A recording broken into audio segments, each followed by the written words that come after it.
Welcome to another episode of Professional Builders Secrets. In this episode, I interviewed Daniel Morton from Jackapp.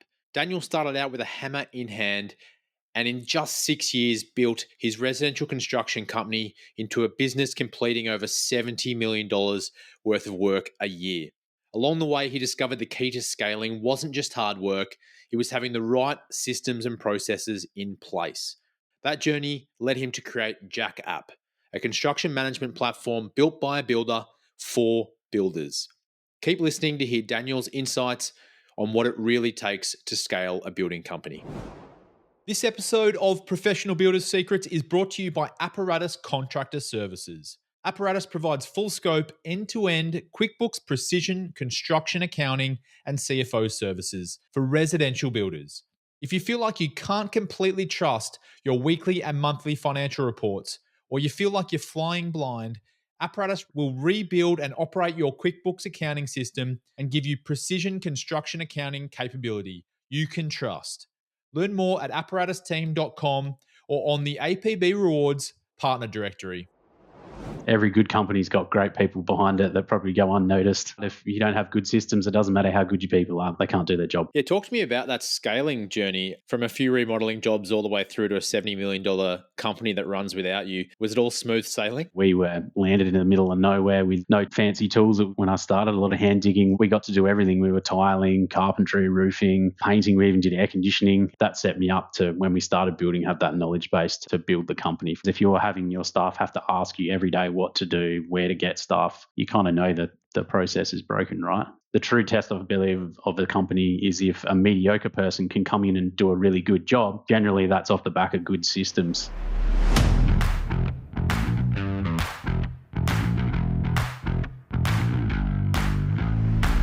Welcome to Professional Builders Secrets, the podcast for building company owners wanting to grow safely and securely. I'm your host, Will Blunt, and today I'm joined by Daniel Morton from Jackapp. Daniel, welcome to the show. Thanks, Will. Glad to be here. Great to have you on. Now, you're a software entrepreneur, but you've got a bit more of an interesting backstory to that. Do you want to give everyone a bit of context as to who you are and what you're doing here today? Yeah, I'm a builder. Started off as a plumber, had my own building company for 14 years now. And yeah, a little over 4 years ago now, I had some issues in my building company trying to run it end to end with some different solutions. And now I'm a software owner of Jackapp. Tell me more about your building company. How did that operate? What kind of building did you do? Yeah, so started off with smaller projects, well, my own projects, renovating homes, flipping them out, and kind of quickly turned into other people wanting to build with us. And then, did some developments throughout the early years of my career. And then kind of about 7 years ago, thereabouts, I started a sustainable building company, sort of a bit of a trend there. And built it up over the years to what it is today. Yeah, I mean, you're being a little bit, you're downplaying it a little bit. From what I understand, it's a pretty significant residential building company, right? Yeah, we turn over about 70 mil a year plus. Recently won the Australia's House of the Year, the HIA, and their People's Choice Award. Well done. So, the company's kind of come from humble beginnings, and we've built it up to be a leader here in South Australia. So you know a few things about creating a company that operates without yourself then, if you can also run a software company on the side. Yeah, you could say that. I mean, every good company's got great people behind it that probably go unnoticed sometimes. So I'm very lucky to have a good management team beside me that run the day-to-day. But ultimately it comes back to systems, right? If you don't have good systems, it doesn't matter how good your people are. They can't do their job properly. So that's it. How did you make the transition from plumber to building company owner? I don't think that's necessarily a common path.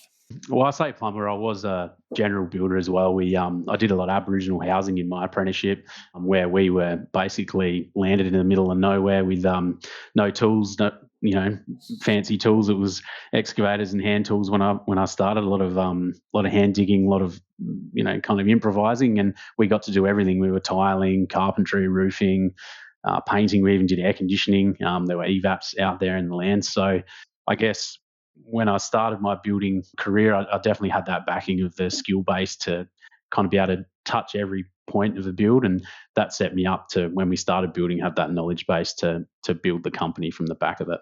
Do you think having that trade background is important for running a building company? I think it's part of it. I think certainly early on, when you need to kind of, I guess, catch people out, trades when they're BSing you. But then as the company grows and you do want to scale, I think being a builder is less important, and it becomes more important to be a process and a systems and a HR person, more so than a builder itself, because you can get good tradespeople to work for you, but systems and processes and culture is something that you don't have to be a builder to do that. It's a Mm. process. So Yeah, talk to me about that scaling journey. I mean, from a few remodeling jobs all the way through to a $70 million company that runs without you, was it all smooth sailing? definitely Yeah. not. I mean, early on, probably the hard lessons were learnt that trying not to do everything myself and getting better people and recognizing when people are good at their job and letting them run with it, but also giving them kind of those tools to run with it and do a proper job as well. So I think the biggest lessons that I learned early was certainly make sure you had good people on your side, and then give them the tools to succeed, and give them some vision as to where they're going in the business, as well as kind of been a big part of the early days for us, and the hard lessons that we had to learn, and change that, I guess, mindset from trying to do it all yourself to let good staff do what they need to do. What gave you the confidence to start handing more over to other people? I think I always knew that we wanted to scale the business, and when I couldn't get the day to days done and that quality starts to slip from a client's perspective, that's pretty motivating to start to delegate stuff off and get other people to do it, because I'm pretty client focused in any of my businesses. You want that best experience, and if that ever starts to slip, it's very motivating to put some stuff in place. Yeah, I love that. I don't think many people describe it that way. It's always about how do I get more time for myself, or that, like, that kind of side of things. But looking at from a quality assurance point of view is interesting as well.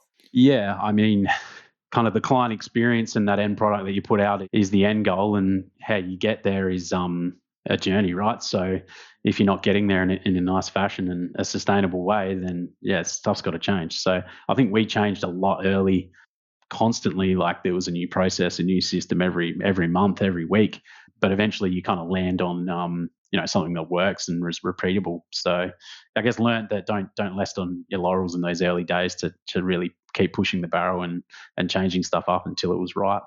You've mentioned processes and systems a number of times already. Is that something which you found was a huge part of the success of how you scaled?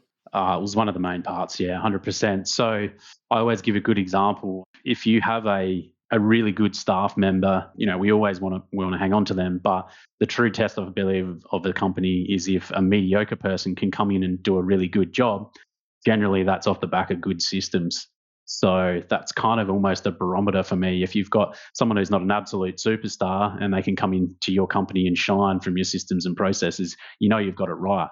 Mm. Because most of the time, everyone wants to work hard and do a good job. They just need something to follow to do it. So that's certainly been a big part of it. Yeah, and sometimes you can find people that you might consider as mediocre initially, if they're given the right systems and processes and space to actually deliver value, they grow and thrive in that environment as well. 100%. I mean, you look at some sporting clubs, they've got all the talent in the world, but if they don't have the right coach and the right things Mm. around them, then generally the results, the wins, and the client experience in our case doesn't happen. They need to be put in front of the right things to let them achieve. So yeah, always critical of that. That's a barometer. So Yeah, I like the sporting metaphor. I mean, I'm a big sports person myself, but you always look at the successful clubs and people that aren't successful elsewhere, they can go there and slot into their system and just perform well. yeah, 100%. It's so true, and it doesn't have to be complicated as well. I think that's a big part of systems. Is if someone can come in and understand something straight away, you've set it up in a nice, neat fashion. It doesn't have to be so complex that only two people in the company can understand it. And that's another thing as well. Staff always leave and come and go. If you've got so much knowledge and procedure in one person's head and it's not laid out in a nice system, then that's a major risk for the company. It needs to be in a fashion that if people come and go, the company keeps rolling. Just to be clear for everyone listening out there, when we say system, it can be interchangeable with procedure, process as well, right? Absolutely. Yep. So Yep. it's kind of a catch-all for that. What would you say are the most important systems and processes that you put in place in your building company that helped you scale, that helped you give that confidence in the team? Defined roles would be the first one. So not letting one person touch everything and do parts of everything if you have an estimator, let the estimator be the estimator and control that and give them ownership of it, was probably the first, I guess, thing that really clicked for us. The second is when someone does own that role, that there's a clear, defined way that they do things. And then the third is different hold points throughout the company that control the client. So in our own company, one of the things we do is once they've finished design and gone through selections, we have a verbal sit down with the client that says, this is a hold point. You can't make any more changes. If you want to move forward here, we need you to sign the dotted line. And it seems like such a simple thing, but being a custom builder, we used to have a lot of problems where people changing stuff late, it would delay your workflow. And, delaying the workflow when you're starting out can cost you, it could be 30% of your work for 3 months by having a couple of projects when you're early on in the day. So I think having those clear, defined hold points in your process, whether it be for the client or whether it be for your staff, and make them really well defined, it keeps the synergy across the company and know which points you're all aiming for. So, for instance, our selections girls know that they have a set date to sign a job out that we're expecting to go to site, and it's really clearly defined from when the job first starts.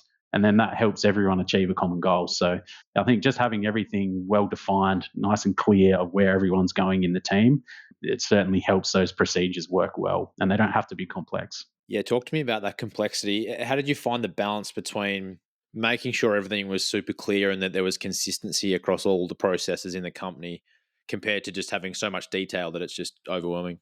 I think a big part of it is not stepping out of your procedures too often. So one thing that we changed a little while ago, about 5 years ago, is if a client came in with their own plans, we 100% will not build it unless our architects redesign it. Now, early on, changing that process from project to project just confuses staff, and they don't know, well, I thought we didn't do other people's plans, or just making sure that if you do have a procedure, to simplify it, to stick with it, don't chop and change it all the time, because that's where staff get confused. So it's not that it's not complex, it's that if you do have something, that you stick to it and you live by it, so that everyone, buys into it. Because as soon as you have a procedure and it's working well, if you then completely change it, you've got to have a really good excuse with your staff as to why you're going to flip their world on end. Is it going to make it better, or are you just doing this because you changed your mind? I think it's a big part of complexity of systems, that the staff understand it and live by it.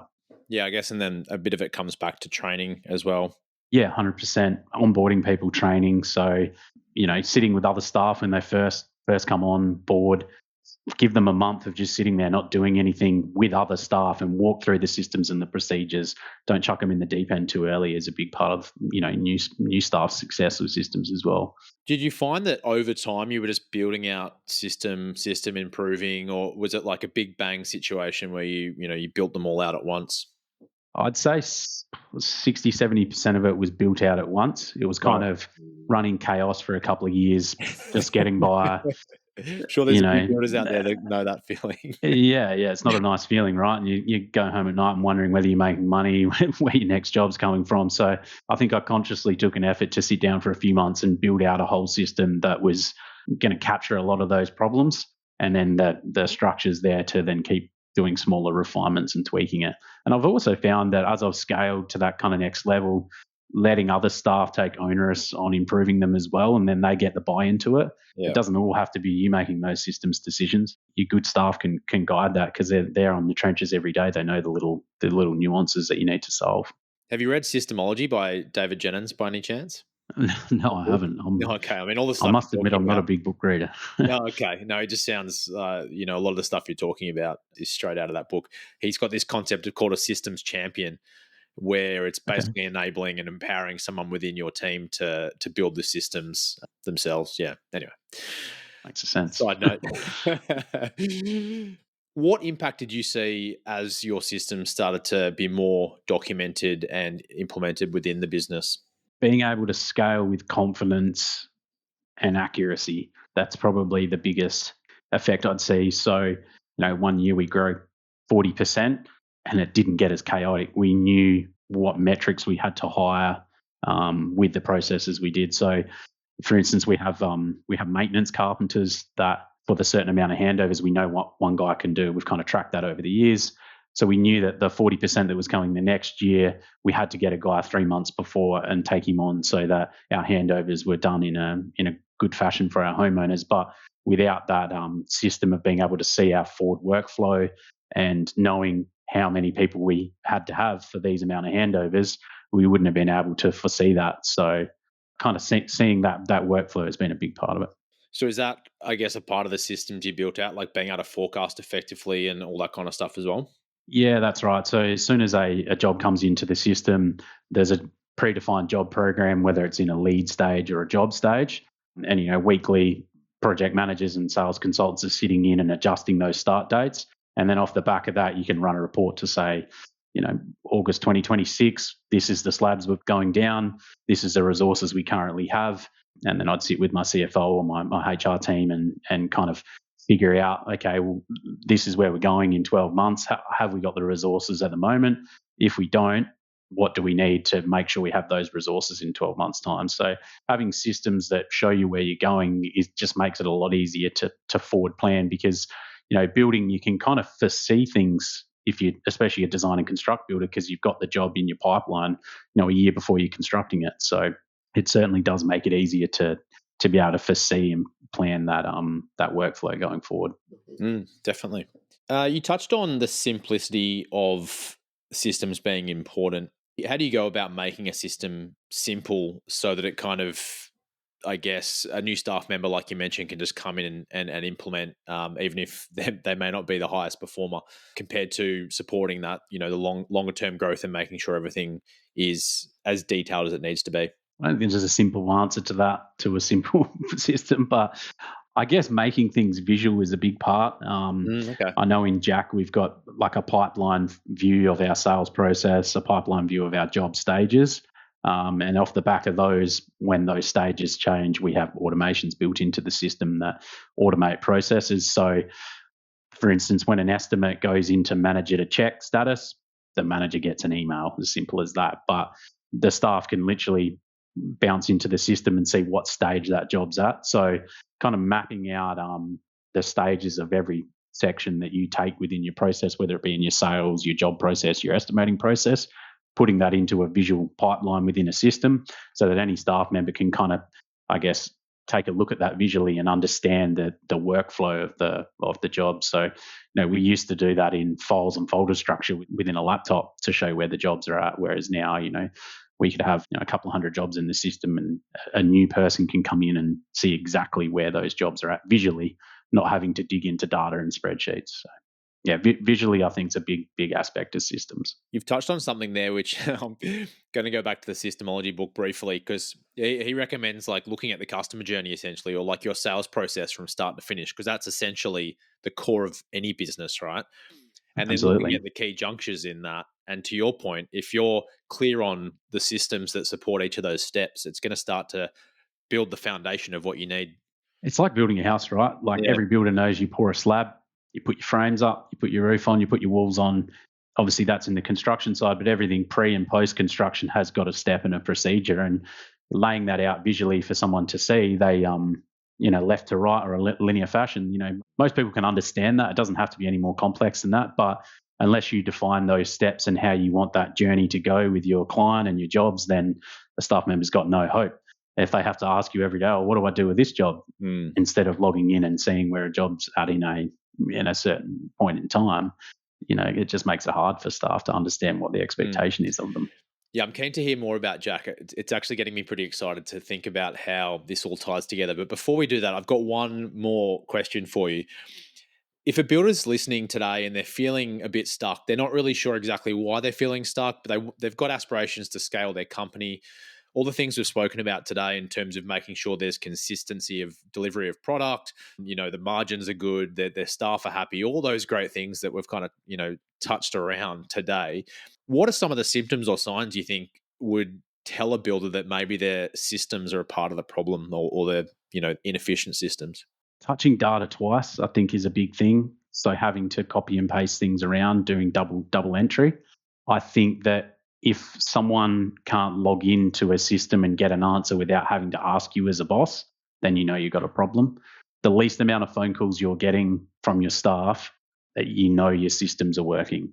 Whereas if you're having your staff have to ask you every day what to do, where to get stuff, you kind of know that the process is broken, right? They should be able to get into your data, whether it be your product or your spreadsheets or your filing system, and find something straight away. So I think the number one thing is get organized to start with. Organization and systems kind of work hand in hand, right? So That's actually not a bad way to think about it. Every time someone asks you a question, if they can't go and solve that themselves, then there needs to be a process updated, basically.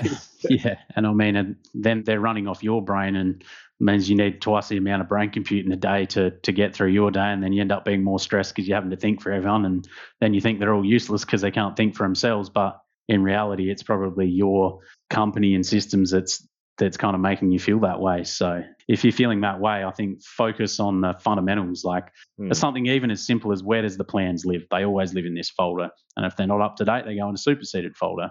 A simple step like that could save a phone call once a week from a staff member saying, what's the latest plans? Or, what plumber do we use? Okay, let's create a register could be in a spreadsheet, could be in Jack, of what plumber do we use? So the staff member's not ringing you up, what plumber are we using on this job? Go to this folder of our preferred trade list. So just when you encounter a problem, okay, what do I put in place so this doesn't happen again? Yeah. And if something has to keep repeating itself, you've got a problem. Yeah, it's a great point. I had a conversation on the podcast with a builder a couple of weeks back, and we were talking about how he felt like he was the problem solver for everyone. And that felt good for a period of time because he felt like he could help his team solve problems, but it's actually diminishing returns because you end up being the person they go to for everything. I think that kind of ties into a lack of systemization as well. If you can't trust your systems. Yeah, and I think from a staff perspective, if you're a staff member that goes to work and at the end of the day you've achieved all these things and you've done it yourself, like you felt like you've owned it, that breeds really good culture.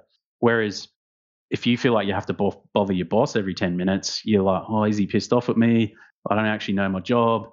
Then they don't feel good. Then your staff retention rate goes down because they're not feeling empowered. They're not feeling like they're worth their position. So it kind of feeds into so many things, not just efficiencies and making more money. It's a HR thing as well.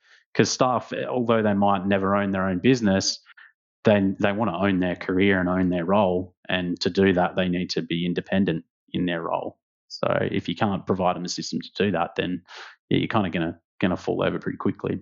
Awesome. All right. Well, let's talk about Jack then. So Jack is not a person. Jack is an application, a software application. And a lot of the things we've been talking about today can be systemized and handled through your software. But just without me completely ruining the pitch, why don't you give us a bit of an overview of how it works, and from a builder's perspective, how it could potentially help them systemize their business better? Yeah. So Jack starts at when you get your phone call from your client. We have a CRM system inbuilt so that you can enter the client's details, and off the back of that, do some automation in there. If anyone's ever heard of Zapier, it's like an automation plugin that a lot of other software companies have. We have that kind of inbuilt into Jack, so that if you move your lead into meeting booked, it can send an email reminder notice to the client, email your administration to make sure there's a bunch of flowers at the desk for the new client. You can kind of really encapsulate that whole process. And once a lead moves through Jack, you can estimate in there with takeoffs, bill of quantities estimating, produce a quote and a contract through there, have the client sign it. And then from there, you can turn it into a job. And this is where I believe the real magic of Jack happens. So you can start to track your costs through there. We have an AI bill scanning tool so that builders can save time processing their bills. And then off the back of that, we have a finance modeling tool, which is our cash flow forecasting tool. So this really excites me. So in my own company, I can see 2 years from now what I'm going to have in my bank account. Basically, what Jack does is links in your job program. So every builder, processes bills, so they track costs. Every builder has a budget and every builder has a schedule. Now, if you do those three things and you do them in Jack, we will model out a cash flow forecast for you for 3 years in advance. And you put your overheads for your business in there, so that Jack can give you essentially a live business plan. I'm sure most builders are listening to this have had their bank ask them, or their insurance company, give me a cash flow forecast for the next 2 years, give me your business plan. And you kind of slap something together. It might be through ChatGPT and a few spreadsheets. But the reality is, if you do use Jack, this cash flow modeling tool and business planning tool that's inbuilt to your finances, your programs, all your variations come into it, it'll spit that out for you instantly and give you that kind of peace of mind of where your company's going. I know for myself, 4 years ago, I had a lot of anxiety around where we're going to be in 2 years based on our current overheads, based on our current jobs. But that's all in the past now. Jack really helps you get that clear picture painted. From the very front end, if we're talking, even so the lead comes in, then you go to estimating. How are you uploading materials and all that kind of stuff, or is that synced with something else? Yeah, so you can have catalog pricing from your suppliers to come in, your subcontractor rates, and they can feed into your estimate. You can update on the pricing on them anytime, which updates your estimates. And then, yeah, that feeds into your job budgets and your contracts. So you can do purchase orders, bill processing, client invoicing, track your budget gains and your budget losses. That's an important part as well of understanding financials. And we have cost plus in there as well. So you can do timesheet tracking, you can do your bill processing and put your set markup on top for a cost plus job. So we do cater for different sorts of builders. It's just not your volume fixed price builders. We do cost plus and also retention held on the contract price as well. And is it all a back end system? As in, like it sounds like robust from a financial management point of view, but is there any client communication happening throughout the build, that kind of stuff? Yeah, so we do daily logs as well. We can do photo uploads, task management. So there's a client portal as well. The clients can log in, approve variations. You can do selection approvals and management through Jack, so that your clients can be kept up to date and they can see any current invoices you've given them. They can see tasks you've assigned to them. And we also have a trade portal, so you can upload all your plans, your documents, your live selections, the live schedules, so trades can see what jobs they're assigned to coming up. They can accept and decline those schedule items as well. And they can also see any purchase orders that you've issued to them. So kind of anyone that deals with the builder's ecosystem can log into Jack and get the information they need to be able to do their job. Even your accountant and stuff like that, like end of year, they can just jump in and get what they need. Yeah. So your accountant can log in and get your work in progress report and come in and check on your financial health. We link to Xero. We will link to QuickBooks shortly. So your accountants can drill in and get those accurate numbers to be able to give you end of quarter, end of financial year reporting. Cool. And the work in progress, that's following APB practice as well? Yes, it's the ASB 1500, I think, accounting standard. So Okay. All good. I got that right. What makes JackApp different from other project management software out there? I mean, there's so many of them, right? Like we don't need to reel off their names, but anyone in this industry is seen a whole bunch of different construction software management products pop up, especially in the last five years.